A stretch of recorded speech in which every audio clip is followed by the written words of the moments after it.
ನಮಸ್ತೆ ಸ್ಪರ್ಧಾ ಮಿತ್ರರೇ, ವೆಲ್ಕಮ್ ಬ್ಯಾಕ್ ಟು ಮೈ ಸ್ಪರ್ಧಾ ಕಣಜ KSP ಯೂಟ್ಯೂಬ್ ಚಾನಲ್ಗೆ ತಮಗೆ ಸ್ವಾಗತ. ಇವತ್ತಿನ ಈ ಒಂದು ತರಗತಿಯಲ್ಲಿ ಭಾರತ ಸಂವಿಧಾನಕ್ಕೆ ಸಂಬಂಧಿಸಿದಂತೆ ಕ್ಲಾಸ್ 6 20 ಪ್ರಶ್ನೋತ್ತರಗಳನ್ನು ನೋಡೋಣ. ಈ ಒಂದು ತರಗತಿಯಲ್ಲಿ ಹಿಂದಿನ ತರಗತಿಯಲ್ಲಿ ಕೂಡ ಭಾರತ ಸಂವಿಧಾನಕ್ಕೆ ಸಂಬಂಧಿಸಿದಂತೆ ಈ ಹಿಂದೆ ಪರೀಕ್ಷೆಯಲ್ಲಿ ಕೇಳಲಾದಂತಹ ಅತಿ ಮುಖ್ಯವಾದಂಥ ಪ್ರಶ್ನೋತ್ತರಗಳ ಕುರಿತು ಚರ್ಚೆ ಮಾಡಿರ್ತೀವಿ. ಸೊ ಅದರ ಮುಂದುವರೆದ ಭಾಗ ಈ ಒಂದು ತರಗತಿಯಲ್ಲಿ ಕೂಡ ಟಾಪ್ 20 ಆಯ್ದ ಪ್ರಶ್ನೋತ್ತರಗಳನ್ನು ಈ ಹಿಂದೆ PSI ಪರೀಕ್ಷೆಯಲ್ಲಾಗಿರ್ಬೋದು, KA ಪರೀಕ್ಷೆಯಲ್ಲಾಗಿರ್ಬೋದು ಅಥವಾ PC ಪರೀಕ್ಷೆಯಲ್ಲಿ ಕೇಳಲಾದಂತಹ ಅಥವಾ ಪರೀಕ್ಷೆಯಲ್ಲಿ ರಿಪೀಟ್ ಆಗುವಂಥ ಕ್ವೆಶನ್ಗಳನ್ನು ನಾವು ಈ ಒಂದು ತರಗತಿಯಲ್ಲಿ ಚರ್ಚೆ ಮಾಡೋಣ. ಸೊ ಇನ್ನೂ ಅದಕ್ಕಿಂತ ಮುಂಚೆ ಇನ್ನೂ ಯಾರಾದರೂ ಕೂಡ ನಮ್ಮ ಚಾನಲನ್ನು ಸಬ್ಸ್ಕ್ರೈಬ್ ಮಾಡಿಲ್ಲಪ್ಪ ಅಂತಂದರೆ ಈ ಕೂಡಲೇ ಸ್ಪರ್ಧಾ ಕಣಜ KSP ಯೂಟ್ಯೂಬ್ ಚಾನಲನ್ನು ಸಬ್ಸ್ಕ್ರೈಬ್ ಮಾಡಿಕೊಂಡು ಪೊಲೀಸ್ ಸ್ಪರ್ಧಾತ್ಮಕ ಪರೀಕ್ಷೆಗೆ ತಯಾರಿ ನಡೆಸುವ ನಿಮ್ಮ ಸ್ಪರ್ಧಾ ಮಿತ್ರರಿಗೂ ಇದನ್ನು ಶೇರ್ ಮಾಡಿರಿ. ವಿಡಿಯೋನ ಎಂಡ್ವರೆಗೂ ನೋಡಿರಿ, ಯಾಕಂದ್ರೆ ಇವು ಪರೀಕ್ಷೆಗೆ ಅತಿ ಉಪಯುಕ್ತವಾದಂಥ ಮಾಹಿತಿ ಆಗಿರ್ತವೆ. ಭಾರತ ಸಂವಿಧಾನದಿಂದ 12ರಿಂದ 15 ಕ್ವೆಶನ್ಗಳು ಬರುವುದರಿಂದ ಈ ಒಂದು ಪರೀಕ್ಷೆಗೆ ಅಥವಾ ಸಿವಿಲ್ ಆಗಿರಬಹುದು, ಮುಂಬರುವ civil police constable DAR, CR, KSRP, KSISF any police ಕಾನ್ಸ್ಟೇಬಲ್ಗೆ ಇದು ಅತಿ ಉಪಯುಕ್ತವಾದಂತಹ ಮಾಹಿತಿ ಆಗಿರ್ತದೆ.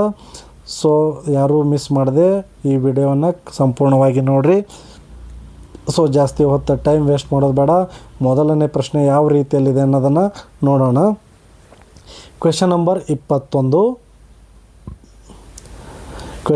21.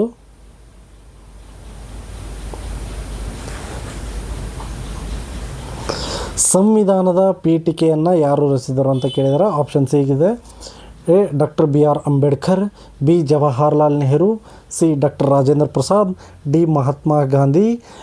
ಈ ಪ್ರಶ್ನೆ 2022ರ PSI ಮತ್ತು 2023ರ ಪೊಲೀಸ್ ಕಾನ್ಸ್ಟೇಬಲ್ ಪರೀಕ್ಷೆಯಲ್ಲಿ ಕೇಳಲಾದಂಥ ಪ್ರಶ್ನೆಯಾಗಿರ್ತದೆ. ಸೊ ಸರಿಯಾದ ಉತ್ತರ ಆಪ್ಷನ್ B. ಜವಾಹರ್ಲಾಲ್ ನೆಹರು ಅವರನ್ನು ಏನು ಮಾಡ್ತಾರಪ್ಪ ಅಂದ್ರೆ ಭಾರತದ ಸಂವಿಧಾನದ ಪೀಠಿಕೆಯನ್ನು ರಚಿಸ್ತಾರೆ.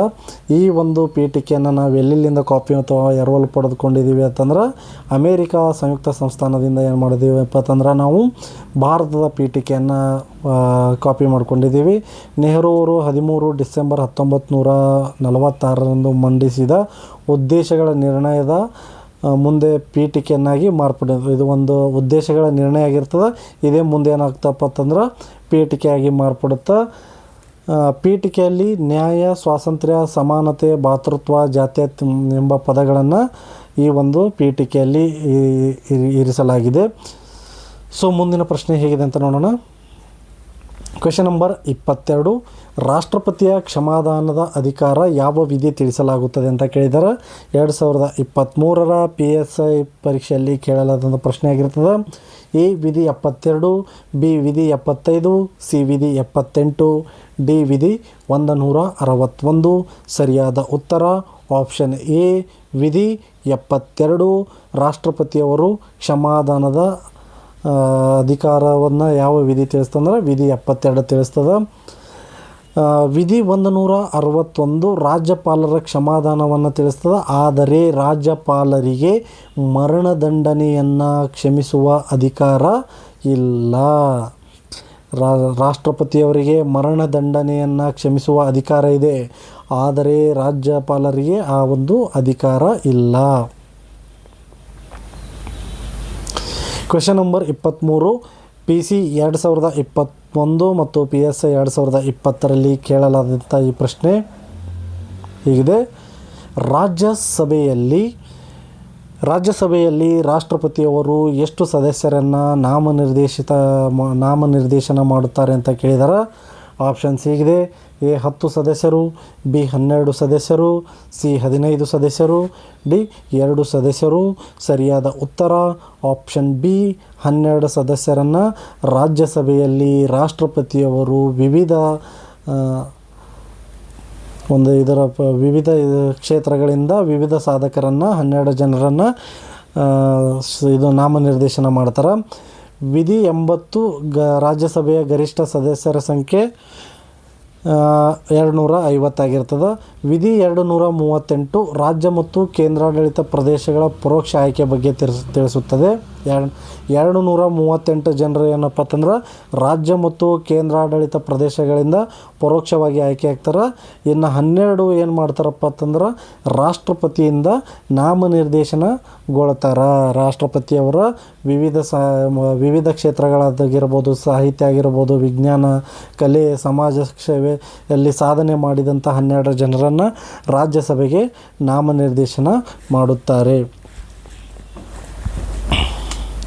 ಕ್ವೆಶ್ಚನ್ ನಂಬರ್ 24 PSI 2019ರಲ್ಲಿ ಕೇಳಲಾದಂಥ ಪ್ರಶ್ನೆ ಇದು.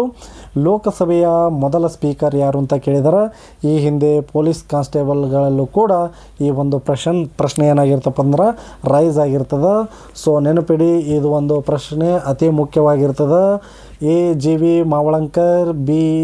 ಅನಂತಶಯನಂ ಅಯ್ಯಂಗಾರ್, C. ಬಲರಾಮ್ ಜಾಕರ್, D.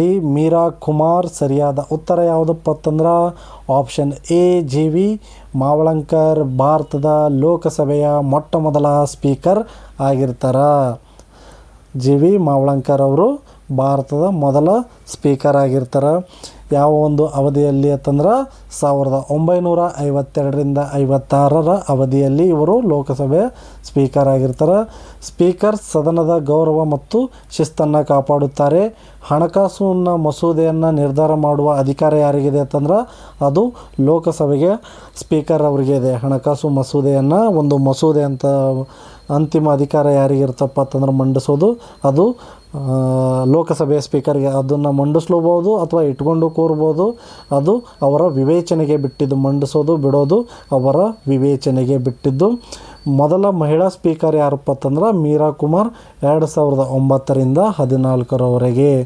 ಭಾರತದ ಮೊದಲ ಸ್ಪೀಕರ್ ಯಾರು ಅಂತ ಕೇಳಿದ್ರೆ G.V. ಮಾವಳಂಕರ್. ಆದರೆ ಭಾರತದ ಮೊದಲ ಮಹಿಳಾ ಸ್ಪೀಕರ್ ಯಾರು ಅಂತ ಕೇಳಿದ್ರೆ ಮೀರಾ ಕುಮಾರ್ ಅಂತ ಹಾಕಬೇಕು. ಯಾವ ಒಂದು ಅವಧಿಯಲ್ಲಿ ಅಂದ್ರೆ 2009ರಿಂದ 14ರ ಅವಧಿಯಲ್ಲಿ. KA ನಡೆಸಿದಂಥ PC 2022ರಲ್ಲಿ ಕೇಳಿದಂಥ ಪ್ರಶ್ನೆ ಇದು. ಪ್ರಧಾನಿಯನ್ನು ಯಾರು ನೇಮಕ ಮಾಡ್ತಾರೆ ಅಂತ ಕೇಳಿದರೆ A. Lok Sabha speaker, B. ರಾಷ್ಟ್ರಪತಿ, C. ಉಪರಾಷ್ಟ್ರಪತಿ, D. ಸುಪ್ರೀಂ ಕೋರ್ಟಿನ ಮುಖ್ಯ ನ್ಯಾಯಾಧೀಶರು. ಸರಿಯಾದ ಉತ್ತರ ಆಪ್ಷನ್ B. ರಾಷ್ಟ್ರಪತಿಯವರು ಭಾರತದ ಪ್ರಧಾನಿಯನ್ನು ನೇಮಕ ಮಾಡ್ತಾರೆ. ವಿಧಿ 75 ರಾಷ್ಟ್ರಪತಿಯವರ ಪ್ರಧಾನಿಯವರನ್ನು ನೇಮಿಸುವ ಬಗ್ಗೆ ತಿಳಿಸ್ತದೆ. ಲೋಕಸಭೆಯಲ್ಲಿ ಬಹುಮತ ಹೊಂದಿದ ಪಕ್ಷದ ನಾಯಕನನ್ನು ಸಾಮಾನ್ಯವಾಗಿ ಪ್ರಧಾನಿ ಹುದ್ದೆಗೆ ಏರಿಸಲಾಗುತ್ತದೆ.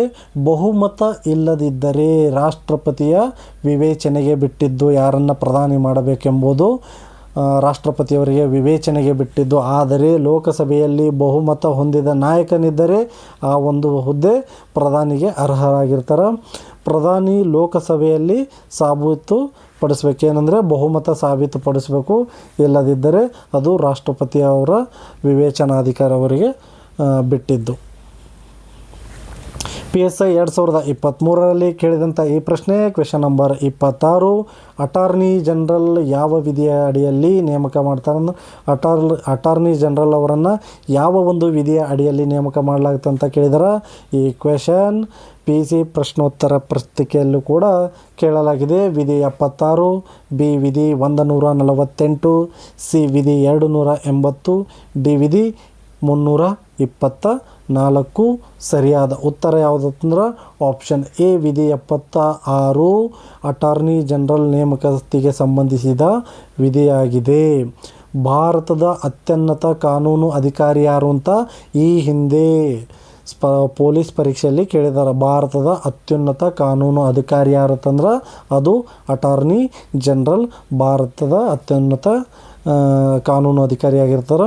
ಇವರು ರಾಷ್ಟ್ರಪತಿಯಿಂದ ನೇಮಕ ಪಡಿತಾರೆ. ಅರ್ಹತೆ ಏನಾಗಿರ್ಬೇಕಂದ್ರೆ ಸುಪ್ರೀಂ ಕೋರ್ಟಿನ ನ್ಯಾಯಾಧೀಶರಿಗಿರುವಂಥ ಅರ್ಹತೆ ಇರಬೇಕು. ಅವಧಿ ನಿಗದಿ ಇಲ್ಲ.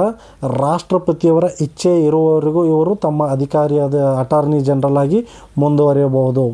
ಸಂಸತ್ತಿನ ಉಭಯ ಸದನಗಳಲ್ಲಿ ಮಾತನಾಡಬಹುದು, ಆದರೆ ಮತ ಚಲಾಯಿಸುವಂತಿಲ್ಲ. ಸಂಸತ್ತಿನ ಉಭಯ ಸದನಗಳಲ್ಲಿ ಇವರು ಮಾತಾಡ್ಬೋದು, ಆದರೆ ಇವರಿಗೆ ಮತ ಚಲಾಯಿಸುವ ಅಧಿಕಾರವನ್ನು ನೀಡಿಲ್ಲ. ವಿಧಿ 76 ಅಟಾರ್ನಿ ಜನರಲ್ಗೆ ಸಂಬಂಧಿಸಿದೆ, ನೆನಪಿರಲಿ. PC 2023 PSI 2021ರಲ್ಲಿ ಕೇಳಿದಂಥ ಪ್ರಶ್ನೆ ಇದು. ಸುಪ್ರೀಂ ಕೋರ್ಟ್ನ ನ್ಯಾಯಾಧೀಶರ ನಿವೃತ್ತಿಯ ವಯಸ್ಸು ಅಂತ ಕೇಳಿದಾರೆ. A 60 ವರ್ಷ, B 62 ವರ್ಷ, C 65 ವರ್ಷ, D 70 ವರ್ಷ. ಸರಿಯಾದ ಉತ್ತರ ಆಪ್ಷನ್ ಸಿ 65 ವರ್ಷ ಆಗಿದೆ. ಸುಪ್ರೀಂ ಕೋರ್ಟಿನ ನ್ಯಾಯಾಧೀಶರು 65 ವರ್ಷದ ಅವಧಿಯವರೆಗೂ ಕಾರ್ಯನಿರ್ವಹಿಸಬಹುದು. ಹೈಕೋರ್ಟಿನ ನ್ಯಾಯಾಧೀಶರ ಅವಧಿ ಎಷ್ಟಪ್ಪ ಅಂತಂದ್ರೆ 62 ವರ್ಷ. ನೇಮಕಾತಿ ಮಾಡುವವರು ಯಾರು ಅಂತಂದ್ರೆ ರಾಷ್ಟ್ರಪತಿಯಿಂದ ನೇಮಕ ಆಗ್ತಾರೆ. ಆದರೆ ಇವರನ್ನು ಮಹಾಭಿಯೋಗದಿಂದ ಕೂಡ ತೆಗೆದುಹಾಕಬಹುದು. ವಿಶೇಷ ಬಹುಮತ ಬೇಕು. ಮಹಾಭಿಯೋಗ ಮಾಡಲಿಕ್ಕೆ ಅವರಿಗೆ ವಿಶೇಷ ಬಹುಮತ ಬೇಕಾಗ್ತದೆ. ಸುಪ್ರೀಂ ಕೋರ್ಟ್ 28 ಜನವರಿ 1950ರಿಂದ ಅಸ್ತಿತ್ವಕ್ಕೆ ಬರುತ್ತದೆ. ಭಾರತದ ಸುಪ್ರೀಂ ಕೋರ್ಟ್ ಅಂದರೆ ಸುಪ್ರೀಂ ಕೋರ್ಟ್ ಯಾವಾಗ ಅಸ್ತಿತ್ವಕ್ಕೆ ಬಂತು ಅಂತ ಕೇಳಿದ್ರೆ ಹೇಳಬೇಕು 28 ಜನವರಿ 1950ರಲ್ಲಿ ಅಸ್ತಿತ್ವಕ್ಕೆ ಬರ್ತದೆ. ಕ್ವೆಶನ್ 28, ರಾಜ್ಯಪಾಲರನ್ನು ಯಾರು ನೇಮಿಸ್ತಾರಂತ ಕೇಳಿದಾರೆ. ರಾಜ್ಯಪಾಲರನ್ನು ಯಾರು ನೇಮಿಸುತ್ತಾರೆ ಕೇಳಿದಾರೆ. PSI 2020ರಲ್ಲಿ ಕೇಳಲಾದಂಥ ಪ್ರಶ್ನೆ. ಎ ಮುಖ್ಯಮಂತ್ರಿ, ಬಿ ರಾಷ್ಟ್ರಪತಿ, ಸಿ ಪ್ರಧಾನಮಂತ್ರಿ, ಡಿ ಹೈಕೋರ್ಟಿನ ಮುಖ್ಯ ನ್ಯಾಯಾಧೀಶರು. ರಾಜ್ಯಪಾಲರನ್ನು ಯಾರು ನೇಮಿಸ್ತಾರಪ್ಪ ಅಂತಂದ್ರೆ ರಾಷ್ಟ್ರಪತಿಯವರ ನೇಮಿಸ್ತಾರ. ಯಾವ ವಿಧಿಯ ಮುಖಾಂತರ ಅಂದ್ರೆ ವಿಧಿ 155 ರಾಜ್ಯಪಾಲರನ್ನು ರಾಷ್ಟ್ರಪತಿಯವರ ನೇಮಿಸ್ತಾರ. ಕೇಂದ್ರದ ಪ್ರತಿನಿಧಿಯಾಗಿರ್ತಾರೆ ಇವರು. ಕೇಂದ್ರದ ರಾಜ್ಯಪಾಲರು ಕೇಂದ್ರದ ಪ್ರತಿನಿಧಿಯಾಗಿರ್ತಾರೆ. ಅರ್ಹತೆ ಏನಾಗಿರಬೇಕಪ್ಪ ಅಂತಂದ್ರೆ 35 ವರ್ಷ ಆಗಿರಬೇಕು, ಭಾರತ ಪ್ರಜೆ ಆಗಿರಬೇಕು, ಸಂಸತ್ತು ವಿಧಾನಮಂಡಲದ ಸದಸ್ಯರಾಗಿರಬಾರ್ದು. ಇವರು ಯಾವುದೇ ಒಂದು ಸಂಸತ್ತಿನ ಮತ್ತು ಸದಸ್ಯರು ಮತ್ತು ವಿಧಾನಮಂಡಲ ಆಗಿರಬಹುದು, ಯಾವುದರ ಒಂದು ಭಾಗವಾಗಿರಬಾರ್ದು. ಇವ್ರದ್ದು ಸದಸ್ಯರಾಗಿರಬಾರದು. ಅವಧಿ ಇವ್ರದ್ದು ಎಷ್ಟಪ್ಪ ಅಂತಂದ್ರೆ ರಾಜ್ಯಪಾಲರದ ಅಧಿಕಾರಾವಧಿ 5 ವರ್ಷ ಆಗಿರ್ತದೆ. ಆದರೆ ರಾಷ್ಟ್ರಪತಿಯ ಇಚ್ಛೆಯವರೆಗೆ 5 ವರ್ಷ ಮೊದಲೇ ವಾಪಸ್ ಕೂಡ ಇವರನ್ನು ಹಿಂದಕ್ಕೆ ಕರೆಸಿಕೊಳ್ಳಬಹುದು. ಇವರು ರಾಜ್ಯದ ಸಾಂವಿಧಾನಿಕ ಮುಖ್ಯಸ್ಥರು. ಹೇಗೆ ಭಾರತಕ್ಕೆ ರಾಷ್ಟ್ರಪತಿಗಳು, ಇವರು ರಾಜ್ಯಕ್ಕೆ ಸಾಂವಿಧಾನಿಕ ಮುಖ್ಯಸ್ಥರಾಗಿರ್ತಾರೆ ರಾಜ್ಯಪಾಲರು. PC 2021ರಲ್ಲಿ ಕೇಳಿದಂಥ ಈ ಪ್ರಶ್ನೆ. ಪಂಚಾಯತ್ ರಾಜ್ ಮೊದಲ ಜಾರಿಗೆ ತಂದ ರಾಜ್ಯ ಯಾವುದು ಅಂತ ಕೇಳಿದ್ದಾರೆ. ಪಂಚಾಯತ್ ರಾಜ್ ಮೊದಲು ಜಾರಿಗೆ ತಂದ ರಾಜ್ಯ ಯಾವುದು? A Karnataka, B Rajasthan, C Andhra Pradesh, D Maharashtra. ಸರಿಯಾದ ಉತ್ತರ ಆಪ್ಷನ್ ಬಿ ರಾಜಸ್ಥಾನ ಸರಿಯಾದ ಉತ್ತರ ಆಗಿದೆ. ಬಲವಂತರಾಯ್ ಮೆಹ್ತಾ ಸಮಿತಿ 1957 3 ಹಂತದ ಏನು ಮಾಡ್ತಾರೆ ಪಂಚಾಯತ್ ಶಿಫಾರಸನ್ನು ಮಾಡ್ತದೆ. ಅಕ್ಟೋಬರ್ 2 1959 ಪರೀಕ್ಷೆಯಲ್ಲಿ ಅತಿ ಮುಖ್ಯವಾದಂತಹ ಪಾಯಿಂಟ್ ಆಗಿರ್ತದೆ, ನೆನಪಿಡಿ. ಅಕ್ಟೋಬರ್ 2 1959 ರಾಜಸ್ಥಾನದ ನಗೌರ್ ಜಿಲ್ಲೆಯಲ್ಲಿ ಏನು ಮಾಡ್ತಾರಪ್ಪ ಅಂದ್ರೆ ನೆಹರು ಅವರಿಂದ ಭಾರತದ ಮೊದಲ ಪಂಚಾಯಿತಿ ಉದ್ಘಾಟನೆ ಮಾಡಲಾಯಿತು. ಎರಡನೇ ರಾಜ್ಯ ಯಾವುದು ಅಂತ ಕೇಳಿದ್ರೆ ಆಂಧ್ರ ಪ್ರದೇಶ. 73ನೇ ತಿದ್ದುಪಡಿ 1992ರಲ್ಲಿ ಏನು ಮಾಡ್ತಾರಪ್ಪ ಅಂದ್ರೆ ಈ ಒಂದು ಪಂಚಾಯತ್ ರಾಜ್ಗೆ ಸಾಂವಿಧಾನಿಕ ಸ್ಥಾನಮಾನವನ್ನು ನೀಡಲಾಯಿತು. ನೆನಪಿಡಿ, ಮೊಟ್ಟ ಮೊದಲ ಪಂಚಾಯತ್ ರಾಜ್ ಎಲ್ಲಿಪ್ಪ ಅಂತಂದ್ರೆ 1959 ಅಕ್ಟೋಬರ್ 2 ರಾಜಸ್ಥಾನದ ನಗೌರ್ನಲ್ಲಿ ಜಾರಿಗೆ ಬಂತು.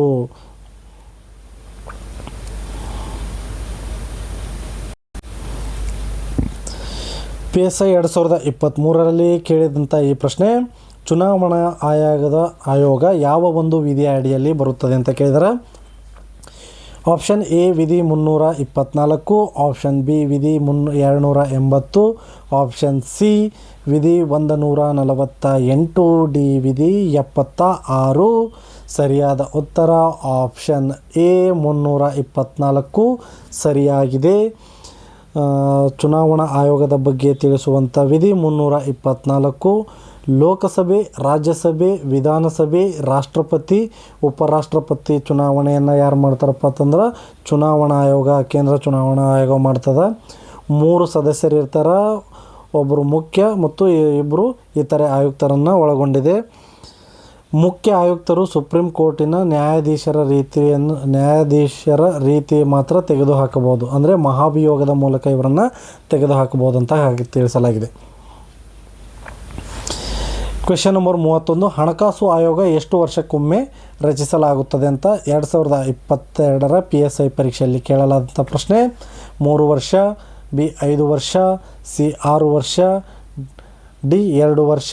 ಸರಿಯಾದ ಉತ್ತರ ಆಪ್ಷನ್ ಬಿ 5 ವರ್ಷವನ್ನು ಹಣಕಾಸು ಆಯೋಗ ಪ್ರತಿ 5 ವರ್ಷಕ್ಕೊಮ್ಮೆ ರಚಿಸಲಾಗುತ್ತದೆ. ವಿಧಿ ಯಾವುದಪ್ಪ ಅಂತಂದ್ರೆ 280 ರಾಷ್ಟ್ರಪತಿಯಿಂದ ಪ್ರತಿ 5 ವರ್ಷಕ್ಕೊಮ್ಮೆ ಒಂದು ಹಣಕಾಸು ಆಯೋಗ ರಚಿಸಬೇಕಂತೇಳಿ ತಿಳಿಸಲಾಗುತ್ತದೆ. ಕೇಂದ್ರ ರಾಜ್ಯಗಳ ನಡುವೆ ಏನಪ್ಪ ಅಂದ್ರೆ ಕೇಂದ್ರ ಮತ್ತು ರಾಜ್ಯಗಳ ನಡುವೆ ತೆರಿಗೆ ಹಂಚಿಕೆ, ಸಹಾಯಧನ ಮತ್ತು ಶಿಫಾರಸು ಮಾಡುವುದು ಇದರ ಮುಖ್ಯ ಉದ್ದೇಶ ಆಗಿರ್ತದೆ. ಮೊದಲ ಆಯೋಗ 1951ರಲ್ಲಿ ಜಾರಿಗೆ ಬರ್ತದೆ. ಈಗ ಎಷ್ಟನೇ ಒಂದು ಹಣಕಾಸು ಆಯೋಗ ಪ್ರಸ್ತುತ ಅಂತಂದ್ರೆ 16ನೇ ಹಣಕಾಸು ಆಯೋಗ. ಅಧ್ಯಕ್ಷರು ಯಾರಾಗಿರ್ತಾರಪ್ಪ ಅಂತಂದ್ರೆ 16ನೇ ಹಣಕಾಸು ಆಯೋಗದ ಅಧ್ಯಕ್ಷರು ಯಾರು ಅಂದ್ರೆ ಅರವಿಂದ್ ಫನಾಗರಿಯಾ 16ನೇ ಹಣಕಾಸಿನ ಆಯೋಗದ ಅಧ್ಯಕ್ಷರಾಗಿರ್ತಾರೆ. ಸೊ ಮುಂದಿನ ಪ್ರಶ್ನೆ ಹೇಗಿದೆ, PSI 2020 ಮತ್ತು PC 2023ರಲ್ಲಿ ಕೇಳಲಾದಂಥ ಪ್ರಶ್ನೆ ಇದು. 42ನೇ ತಿದ್ದುಪಡಿ. ಕ್ವೆಶನ್ ಹೀಗಿದೆ, ಮತದಾನದ ವಯಸ್ಸು 21ರಿಂದ 18ಕ್ಕೆ ಯಾವ ತಿದ್ದುಪಡಿ ಅಂತ ಕೇಳಿದರೆ, ಯಾವ ಒಂದು ತಿದ್ದುಪಡಿಯಿಂದ ಮತದಾನದ ವಯಸ್ಸು 21ರಿಂದ 18ಕ್ಕೆ ಇಳಿಸಲಾಯಿತು ಅಂತ ಕೇಳಿದರೆ, ಎ 42ನೇ ತಿದ್ದುಪಡಿ, ಬಿ 44ನೇ ತಿದ್ದುಪಡಿ, ಸಿ 61ನೇ ತಿದ್ದುಪಡಿ, ಡಿ 86ನೇ ತಿದ್ದುಪಡಿ.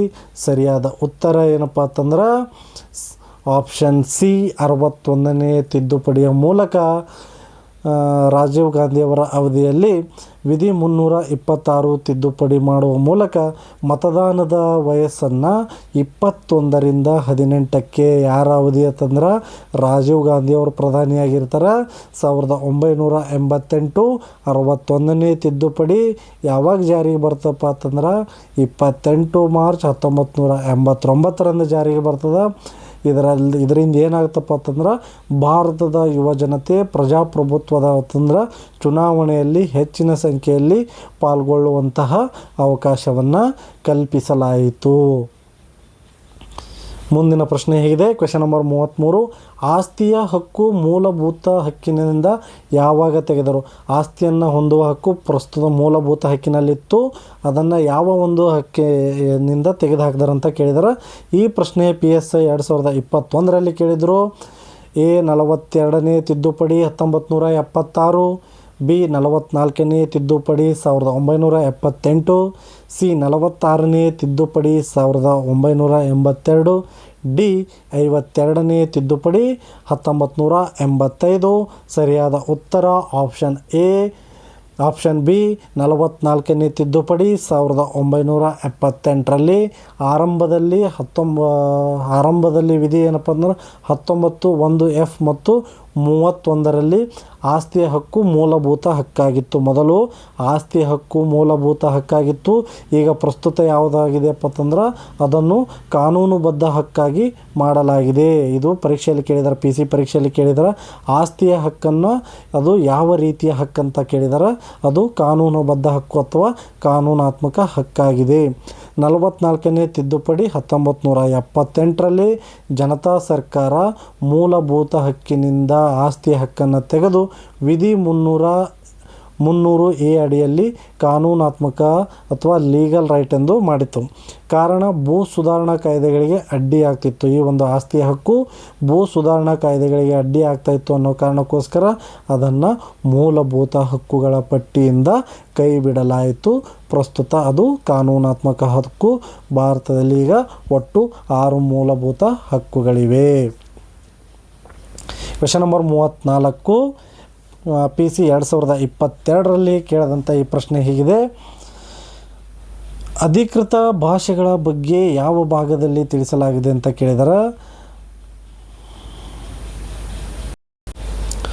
ಅಧಿಕೃತ ಭಾಷೆಗಳ ಬಗ್ಗೆ ಯಾವ ಭಾಗದಲ್ಲಿ ತಿಳಿಸಲಾಗಿದೆ ಅಂತ ಕೇಳಿದರೆ ಆಪ್ಷನ್ಸ್ ಹೀಗಿದೆ.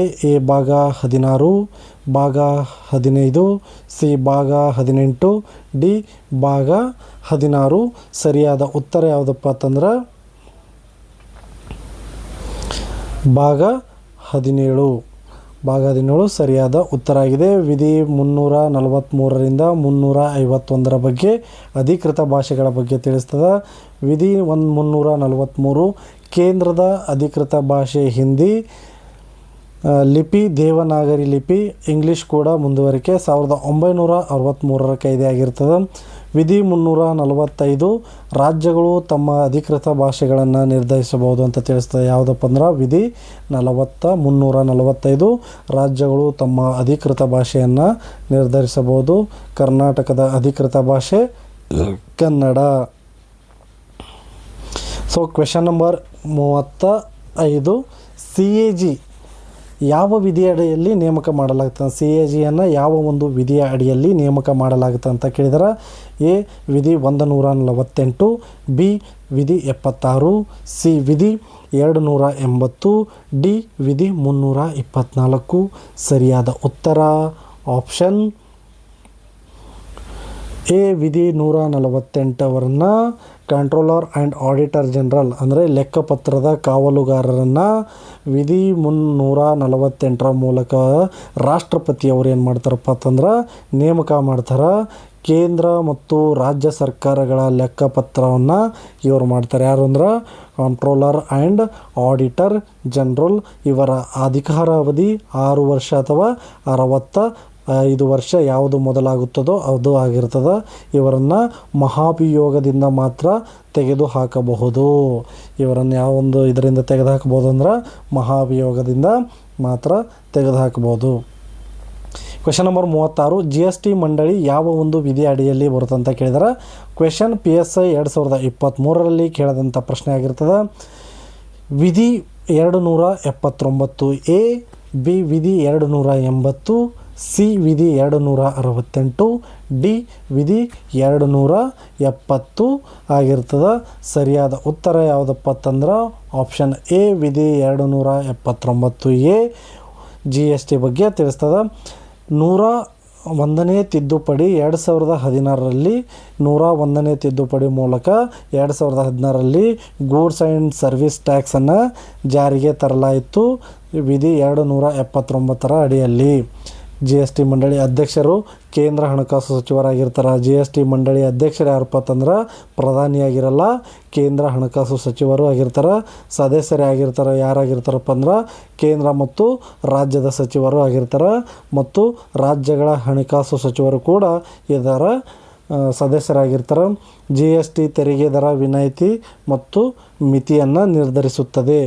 ಇದರ ಉದ್ದೇಶ ಏನಾಗಿತ್ತಪ್ಪ ಅಂತಂದ್ರೆ ಒಂದು ರಾಷ್ಟ್ರ ಒಂದು ತೆರಿಗೆ, ಗೂಡ್ಸ್ ಆ್ಯಂಡ್ ಸರ್ವಿಸ್ ಟ್ಯಾಕ್ಸ್. ಇದರಲ್ಲಿ GST ಬರ್ತವೆ. ಒಂದು 3 ಟೈಪ್ ಟ್ಯಾಕ್ಸ್ಗಳನ್ನು ನಾವು ನೋಡಬಹುದು.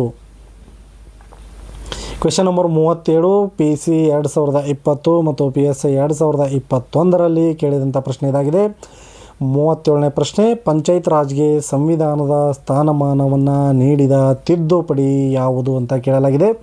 ಆಪ್ಷನ್ಸ್ 42ನೇ ತಿದ್ದುಪಡಿ, ಬಿ 44ನೇ ತಿದ್ದುಪಡಿ, ಸಿ 73ನೇ ತಿದ್ದುಪಡಿ, ಡಿ 74ನೇ ತಿದ್ದುಪಡಿ. ಸರಿಯಾದ ಉತ್ತರ ಆಪ್ಷನ್ ಸಿ 73ನೇ ತಿದ್ದುಪಡಿಯ ಮೂಲಕ ಪಂಚಾಯತ್ ರಾಜ್ ವ್ಯವಸ್ಥೆಗೆ ಏನು ಮಾಡ್ತಪ್ಪ ಅಂದ್ರೆ ಸಂವಿಧಾನದ ಸ್ಥಾನಮಾನವನ್ನು ನೀಡಲಾಯಿತು.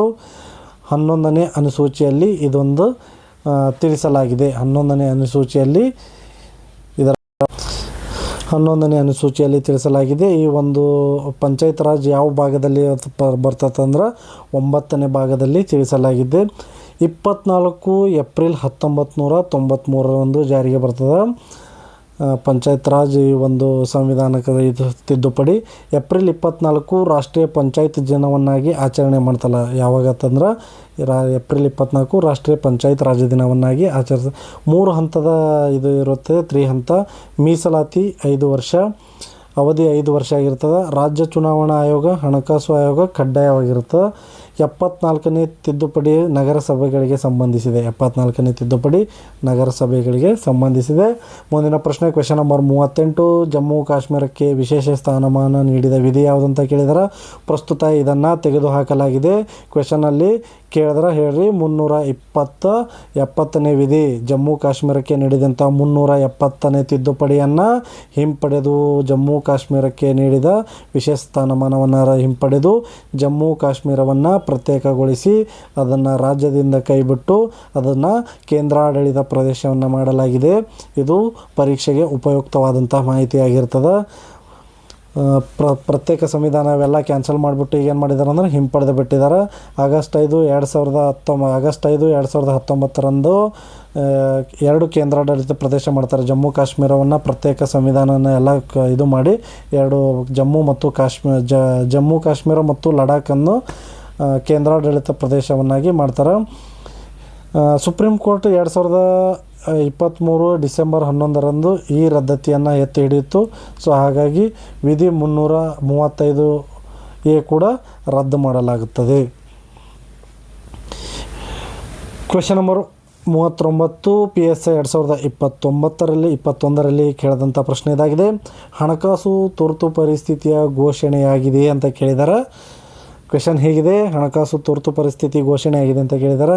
ಹೌದು 1991ರಲ್ಲಿ, ಬಿ ಹೌದು 1962ರಲ್ಲಿ, ಇಲ್ಲ ಇದುವರೆಗೂ ಒಮ್ಮೆಯೂ ಆಗಿಲ್ಲ, ಹೌದು 2008ರಲ್ಲಿ. ಭಾರತದಲ್ಲಿ ಆರ್ಥಿಕ ತುರ್ತು ಪರಿಸ್ಥಿತಿ ಆಗಿದೆ ಅಂತ ಕೇಳಿದರೆ, ಸೊ ಹಣಕಾಸು ತುರ್ತು ಪರಿಸ್ಥಿತಿ ಇದುವರೆಗೂ ಒಮ್ಮೆಯೂ ಆಗಿಲ್ಲ. ಆಪ್ಷನ್ ಸಿ ಸರಿಯಾದ ಉತ್ತರ.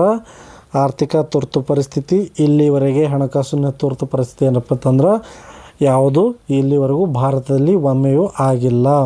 ಭಾರತದಲ್ಲಿ ಇಲ್ಲಿಯವರೆಗೂ ಹಣಕಾಸು ತುರ್ತು ಪರಿಸ್ಥಿತಿ ಆಗಿಲ್ಲ. 1991ರ ಆರ್ಥಿಕ ಬಿಕ್ಕಟ್ಟಿನಲ್ಲೂ ಈ ಒಂದು ಹಣಕಾಸು ತುರ್ತು ಪರಿಸ್ಥಿತಿ ಘೋಷಣೆ ಮಾಡಿಲ್ಲ. ರಾಷ್ಟ್ರೀಯ ತುರ್ತು ಪರಿಸ್ಥಿತಿಯನ್ನು 3 ಬಾರಿ, ರಾಷ್ಟ್ರಪತಿ ಆಳ್ವಿಕೆಯನ್ನು 100+ ಬಾರಿ ಘೋಷಣೆಯಾಗಿದೆ. ಒಟ್ಟು ರಾಷ್ಟ್ರೀಯ ತುರ್ತು ಪರಿಸ್ಥಿತಿ ಎಷ್ಟು ಬಾರಿ ಅಂತಂದ್ರೆ ಭಾರತದಲ್ಲಿ 3 ಬಾರಿ ಘೋಷಣೆ ಮಾಡಲಾಗಿದೆ. ಸೊ ಸ್ಪರ್ಧಾ ಮಿತ್ರರೇ, ಈ ತರಗತಿಯ ಕಡೆಯ ಪ್ರಶ್ನೆ ಕ್ವೆಶ್ಚನ್ ನಂಬರ್ 40 ಹೇಗಿದೆ, ಸಂವಿಧಾನದ ತಿದ್ದುಪಡಿ ಅಧಿಕಾರ ಯಾವ ವಿಧಿ ತಿಳಿಸ್ತದೆ ಅಂತ ಕೇಳಿದಾರೆ. ಈ ಪ್ರಶ್ನೆ PC 2023 ಮತ್ತು PSI 2022ರಲ್ಲಿ ಕೇಳಿದಂಥ ಪ್ರಶ್ನೆಯಾಗಿದೆ. ಸಂವಿಧಾನದ ತಿದ್ದುಪಡಿ ಅಧಿಕಾರ ಯಾವ ವಿಧಿಯಪ್ಪ ಅಂತಂದ್ರೆ ಆಪ್ಷನ್ ಹೀಗಿದೆ. ವಿಧಿ 368, ಬಿ ವಿಧಿ 356, ಸಿ ವಿಧಿ 360, ಡಿ ವಿಧಿ 362. ಸರಿಯಾದ ಉತ್ತರ ಆಪ್ಷನ್ ಎ ವಿಧಿ 368. ಸಂವಿಧಾನ ತಿದ್ದುಪಡಿ ಮಾಡುವ ವಿಧಾನ ಯಾವುದು ಹೇಳ್ತಪ್ಪ 368. ಕೇಶವಾನಂದ ಭಾರತಿ ಪ್ರಕರಣ ಮೂಲ ರಚನೆಗೆ ತಿದ್ದುಪಡಿ ಮಾಡುವಂತಿಲ್ಲ ಅಂತ ಹೇಳ್ತದೆ. ಇಲ್ಲಿಯವರೆಗೆ ಎಷ್ಟು ತಿದ್ದುಪಡಿಗಳಾಗಿದ್ದಾವೆ ಅಂತಂದ್ರೆ 106ಕ್ಕೂ ಅತಿ ಹೆಚ್ಚಿನ ತಿದ್ದುಪಡಿಗಳಾಗಿದ್ದಾವೆ. ಇದರಲ್ಲಿ 3 ವಿಧ ಬರ್ತವೆ. ಸರಳ ಬಹುಮತ, ವಿಶೇಷ ಬಹುಮತ ಅಂತ ಬರ್ತವೆ. ಒಟ್ಟು ಬಹುಮತ ಹಾಜರಿದ್ದವರಲ್ಲಿ ಎಷ್ಟಂದ್ರೆ 2/3 ವಿಶೇಷ ಬಹುಮತ ಆಗಬೇಕು. ಅದರಲ್ಲಿ ಅರ್ಧ ರಾಜ್ಯಗಳ ಒಪ್ಪಿಗೆಯನ್ನು ಕೂಡ ನೀಡಬೇಕಾಯ್ತು. ಸೊ ಇದಾಗಿತ್ತು ಸ್ಪರ್ಧಾ ಮಿತ್ರರೇ ಭಾರತ ಸಂವಿಧಾನಕ್ಕೆ ಸಂಬಂಧಿಸಿದಂಥ ಟಾಪ್ 20 ಪ್ರಶ್ನೋತ್ತರಗಳು. ಇವು ಮುಂಬರುವ ಪೊಲೀಸ್ ಸ್ಪರ್ಧಾತ್ಮಕ ಪರೀಕ್ಷೆಗೆ ಉಪಯುಕ್ತವಾಗುವಂಥ ಮಾಹಿತಿಯಾಗಿರ್ತವೆ. ದಯವಿಟ್ಟು ವಿಡಿಯೋನ ಸಂಪೂರ್ಣವಾಗಿ ನೋಡಿ ನಿಮ್ಮ ಸ್ಪರ್ಧಾ ಮಿತ್ರರಿಗೂ ಶೇರ್ ಮಾಡಿ.